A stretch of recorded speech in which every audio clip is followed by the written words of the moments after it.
Hello， 大家好，我是古言。大家好，我是紫薇，欢迎大家收看《人微言轻》。最近呢，就是《无限超越班3》上线了啊。没想到的是，傅首尔也参加了，因为他不是演员啊，他是一个辩手，对吧？这里其实没有必要评价傅首尔的演技啊，因为他不是一个专业的演员嘛。刚才说了啊，确实也一般。演了一出什么呢？就是刘涛抢了傅首尔的前夫，前夫又去世了，然后钱呢就没有分给前妻傅首尔，傅首尔就去刘涛的公司啊去闹，去质问，争取呢一点点遗产。但是刘涛是专业演员啊，他会把这个话题台词稍微一逆转，就直接把这个傅首尔给问住了。他说什么呢？说你的前夫呀，10几年前啊就存钱给你买了2块地，然后呢他就是只爱你。然后这个事呢就跟这个傅首尔想象中的那个情节就不太一样啊，基本上这几句台词过去啊，傅首尔就愣住了，接不住戏了啊，就接不住戏了，就愣在原地啊，不知道该说什么了。因为这是他离开你之后所有的财产。现在这个钱你拿去吧。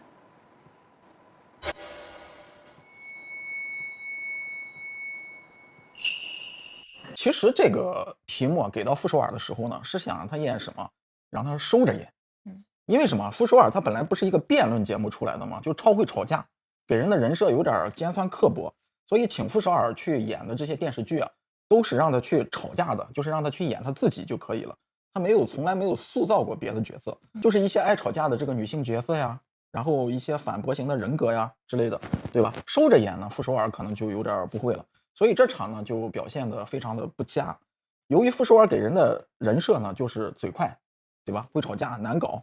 网友呢就总结了一套傅首尔长相，这类词儿是什么意思呢？就是说圆脸、尖下巴，然后这个下颌内收，戴着一个大眼镜啊，这一类女性给人的感觉呢，就是说很会吵架啊，反驳。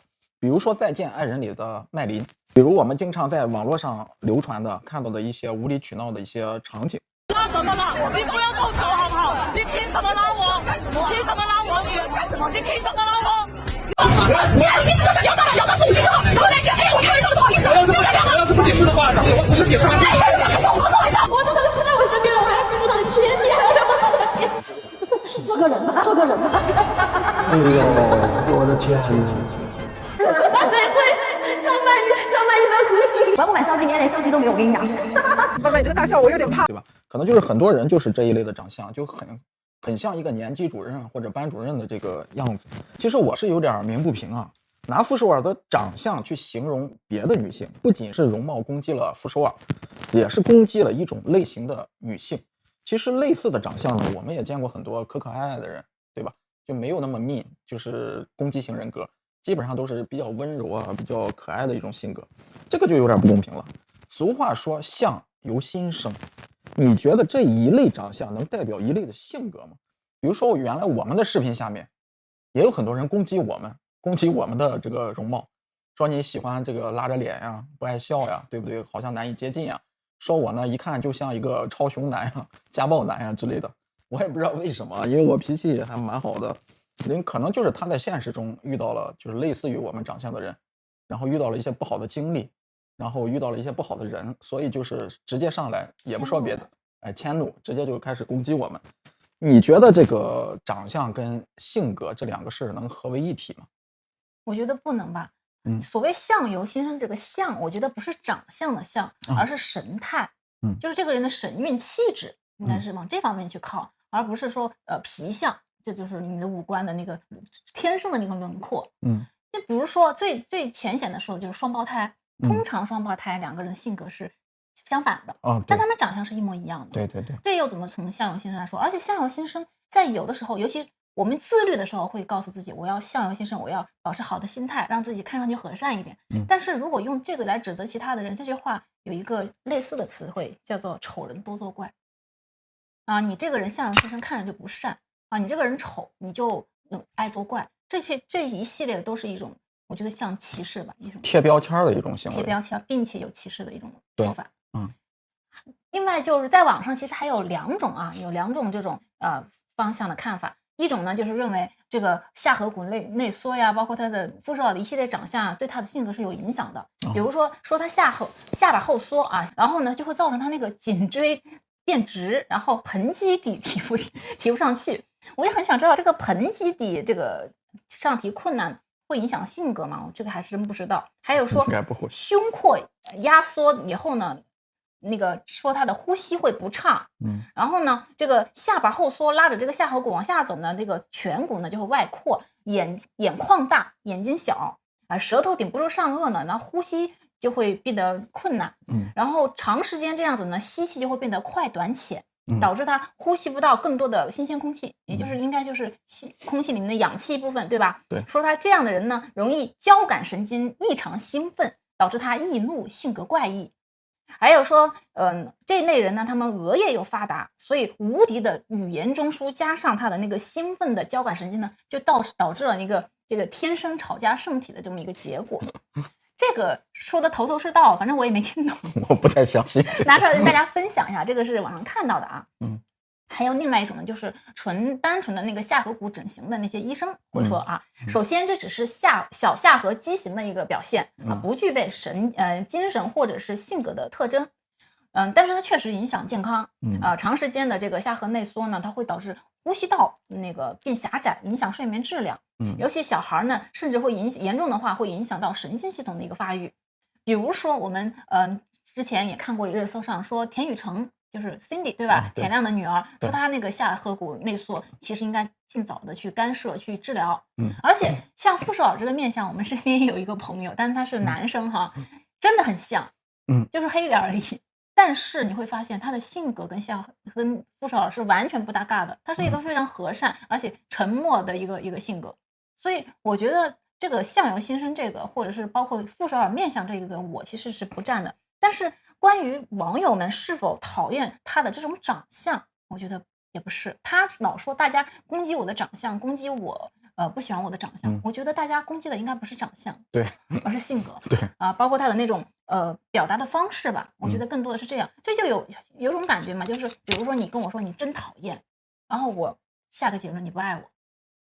你可能是在就事论事，我做这件事情讨厌，我说这句话讨厌，而我上升到的就是，哎，你在攻击我，容貌攻击啊，你觉得我不美，对啊，你觉得我说话怎么着，是我声音有问题吗？就上升到这个器官的一个生理上的一个东西，而不是说话以后导致的这个对方感受的一个层面，一个是在说情绪，另外一个呢直接上升到这个对吧个人攻击了。我觉得不完全是，他这有甩锅的这个嫌疑啊。对，就是说你觉着我不喜欢我这个人，觉着我性格不好，然后呢我就觉着你在容貌攻击我。对，然后呢这个是政治正确，因为大家都知道容貌攻击肯定是不对的，对吧？性格攻击可能还有点道理，但是容貌攻击肯定是不对的。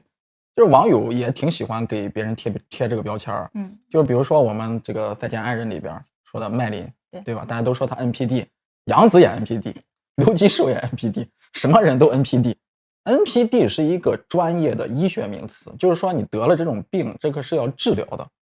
如果无限的把它扩大化，那就没有办法继续说下去了，对吧？稍微说一点自我的话、自私的话，或者是说做一点什么什么行为，然后我们就说他 NPD， 就是说得了一种病，对吧？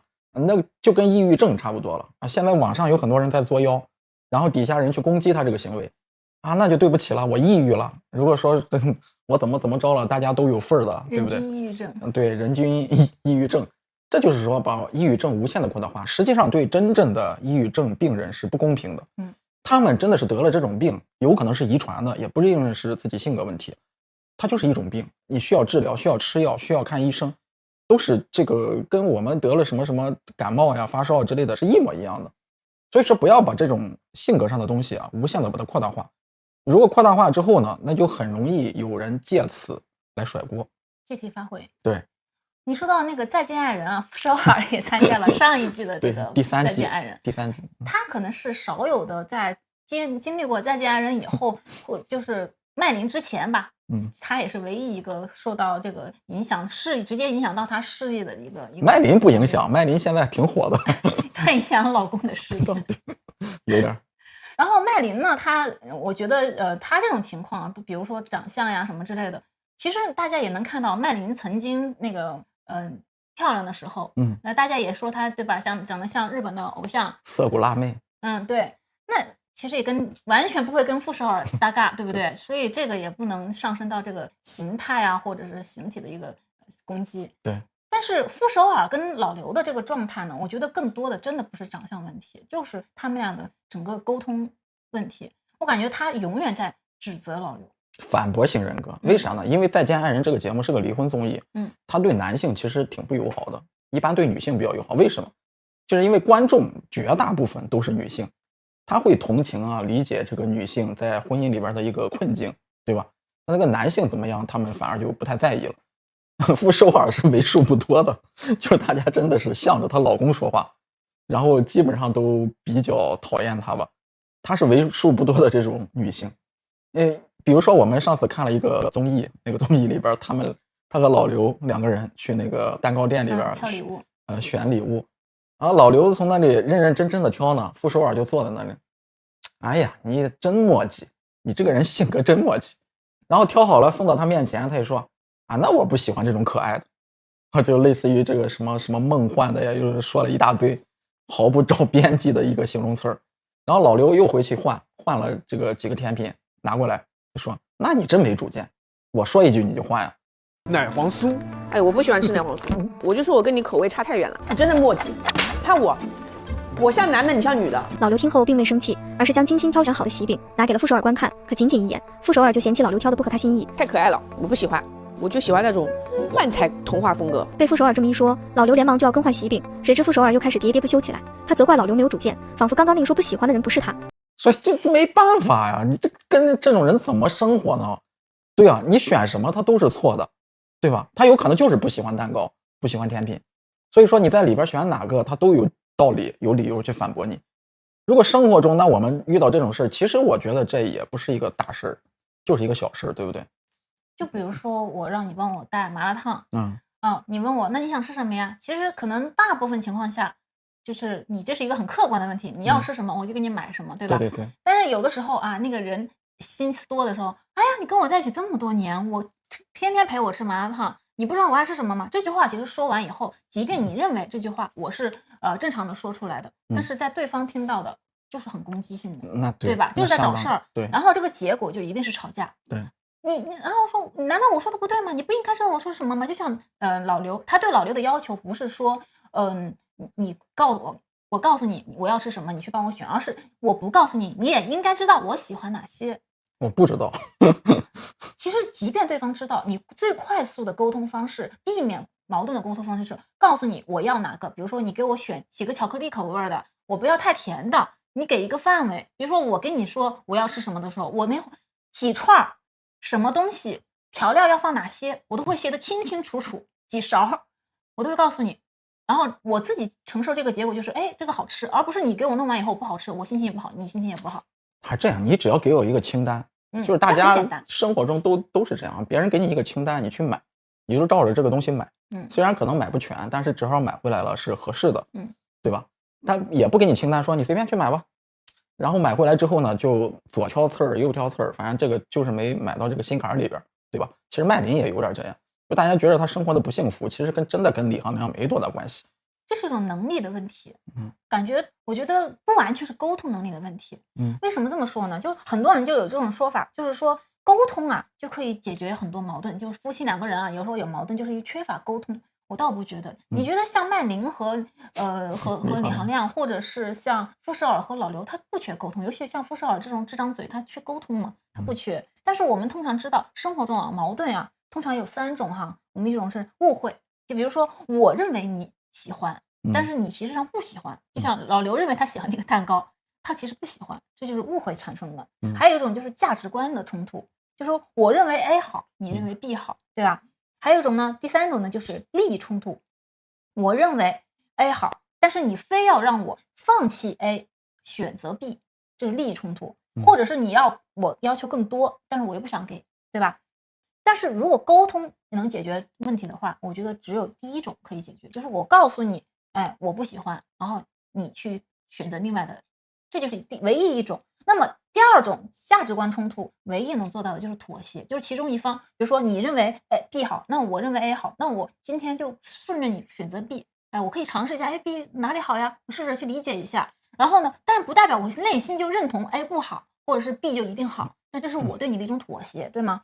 利益冲突就一样了，比如说今天去你家过年，明天去我家过年，这是一种交换啊，我们俩轮流来，对吧？我觉得这个东西，像傅首尔或者麦琳，他们多少都有一点点以自我为中心，就是说在冲突面前，在矛盾面前，他们表面上是在沟通，实际上是希望对方按照他的想法去做。比如说麦琳跟李行亮吵架，说来吧，他好像等着你道歉，而可能李行亮想的呢，是我们俩要怎么样去把这个问题解决掉。这个问题不一定是我一个人的问题，可能咱俩都有问题。但麦琳听的是你有问题，你应该道歉，你没有道歉，咱就这个沟通就是无效的。其实傅首尔有同样的问题，傅首尔每一次他都需要对方认同他的观点，或者是同意他的观点，或者是闭嘴。就是他其实没有另外一种说法，就是要不我退一步，要不我让一下。他没有这个观念的话，那么这个矛盾就会一直积累。所以说老刘就完全不说话，他无言无语。因为他退也都退到角落里边去了，还是不满意，他没有办法沟通，最后就只能走到一个离婚的一个地步，因为没有第二种选择。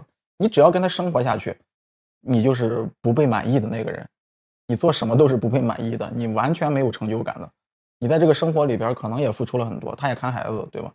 带大了孩子，那你从傅首尔的这个角度去看，他就是个窝囊废。然后你也不出去挣钱，天天在家看孩子。他说我出去挣钱吧，他就说你不管家。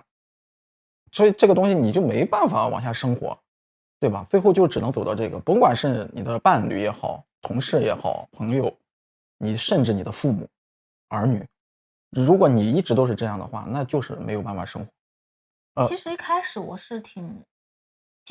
我是比较还挺喜欢傅首尔的，就是在辩论时间的时候对他的说是有道理，梗也很多，对，然后节目效果也很好，你一下就能记住他。虽然他在埋汰他的老公，但实际上你在辩论的那个节目里面啊，他说的那些东西还没有上升到那么严重。我经常怀疑我儿子不是他亲生的，但是他自己不怀疑，我也不好提醒他。妈妈是超人，爸爸只是个人，这种赞美太解气了。都说不要把孩子当成婚姻的纽带呀，但是事实上就是啊，我整天都见不到你人，孩子不是纽带，什么是纽带 ？WiFi 吗？我就好奇，你都没时间陪孩子，当初你是怎么争分夺秒把他生出来的呢？他还有时间陪老婆吗？你那么忙结婚生子干嘛？搞行为艺术吗？我说要不你就多陪陪孩子，他又说好。结果我一出差就带我儿子去吃垃圾食品，孩子说这个不能吃吧，他摸摸他的头说想开点，现在什么能吃？还教了一句英文 Live happy die young， 意思就是纵情享乐不怕命短，这是人话吗？他们的特点就是他们想干的不一定能干好，你想让他干的他一定干不好。所以你知道吧，不怕他不动，就怕他乱动。各位爸爸可能会迟到，但是绝不会缺席。他们就跟我们的导师李诞一样，平时不见人，但是分享劳动成果的时候立刻就出现了。什么时候开始呢？就是从再见爱人开始，他的那个事业是真的是直接受到影响了，直接就是工作量就变低了。我觉得可能更多的是因为我们看到节目效果的时候，其实暂时还没有想到要去上升他的个人行为，可能我们觉得这是一种表演。就好像咱们看到一些表演吵架也好啊，表演什么一些综艺里面也是一样的。没想到真离了。但是我们看到的那个最开始我也不相信他是这样，而且你一开始其实你是还挺理解傅首尔这种的。你觉得一个女人在外面这么挣钱不容易挑起整个家，对你不能对她有更多的要求了，对吧？让一让她就算了。但是你可能没有想到老刘背负的有点过多了，越退越多，越退越多，等到无路可退。而且他们的儿子，你看得出他的儿子其实也是更认同爸爸。他跟着爸爸一块长大的呀，傅首尔基本上不太在家里边。就比如说，我记得在很久之前，那个在一个辩论节目里面，他在吐槽他老刘带儿子去，他出差的时候带着儿子去吃麦当劳吃好几天的汉堡，就是他认为这个是不营养的，这个是不健康的食品，你爸爸不应该带你去。但是可能爸爸觉得这是我们的亲子时光，很快乐的时光。就被打上标签以后，我觉得可能其实他们很多是价值观的一个冲突。所以说傅首尔就是把别人对他的讨厌或者攻击都总结为这个容貌攻击，这是明显的一个甩锅行为。对，有些大家其实是对他性格气质就是看的有点不舒服，对吧？比如说傅首尔一出来总是抬着头看你，他看人的方向总是从下。对，如果大家都有一个人老是这么看你，这好奇怪啊，这个人，对吧？然后大家一般的话就是平视嘛，就我就是平着看你，或者说如果是你是我的领导，可能稍微更低一点头，对吧？对。那比如老是这么抬着头他妈瞟你，这个习惯真的很重要啊！就像咱们知道张子枫最有名的一个明镜头，对吧？在那个唐探里面，还低着头这么阴森森的一笑，哎，大家就记住这个小孩了，记住他那个阴森森的表情了。那么傅首尔也是一个，他从上面往下面这么瞥你的时候，总有一种有点傲慢呀，或者是有点不屑呀，或者是有点挑衅的那种味道，又吵架一样。其实我们身边也有一个，我们上大学的时候有一个女同学，总是爱就横着眼睛瞟你，我就觉得她是不是很讨厌我，然后我就很长时间我就觉得这个同学怎么了，我不认识她，我都没跟她讲过话，那老瞪我，你知道吗？然后我有一次跟我的好朋友就说起这个事儿，我说她怎么老瞪我，我说哪得罪她了吗？然后我朋友说没有，她眼睛就长那样，她人很好的，对，很容易被误解。这个确实是，就是管理一下自己的表情，对，会解除很多误会和矛盾，对吧？你自己意识到这个问题了，那你就自动的把头低下来，这么平着去看就 OK 了，这么简单一个事儿，但他不愿改，那就没办法了，对吧？在说话也是，婚姻里的沟通也是，我觉着你吃什么甜品啊，吃什么东西，这都是很简单的一个事儿，他不愿意改，那就是没办法，那就是没有办法进行下去。